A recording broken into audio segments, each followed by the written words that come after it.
Daang-daang mga taga-Sanoseño ang nabiyayaan ngayong araw ng PCSO Charity Timba. Yung Charity Timbang yon ay naglalaman ng mga grocery package na ipinamigay sa ating mga kababayang taga-San Jose. At meron din silang dala dito sa ating bayan na educational grant para sa mga ilang kabataan na nabiyayaan ngayong araw.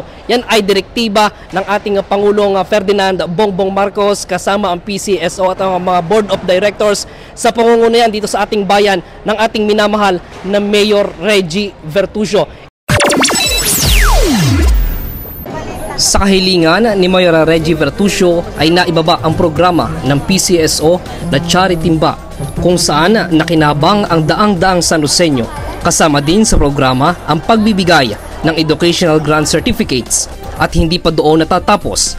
Nag-turnover rin ang PCSO ng 16 na wheelchairs sa local government unit ng ating bayan para maipamahagi sa mga kababayan nating nangangailangan. Dahil ito sa request na din ng ating butihing Mayor Reggie Vertusio. Sinalubong ni Mayor Reggie Vertusio ang pamunuan ng PCSO sa pangunguna ni Honorable Retired Judge Felix Reyes, ang chairman ng PCSO Board of Directors.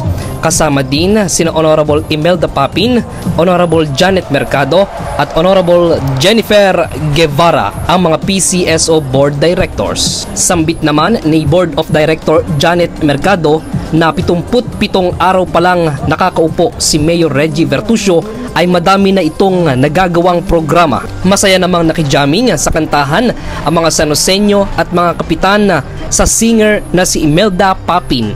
Ang PCSO Charity Timba at Educational Grant Certificates ay direktiba ni Pangulong Bongbong Marcos. At tulad nga ng pangako ni Mayor Reggie Vertusio na hindi lang doble kundi triple pa ang kanyang pagsisilbi sa bayan ng San Jose at ang kanyang isa pang tagline, serbisyong makatao tungo sa bagong San Jose. Ito po si Joshua Sarmiento para sa bayan.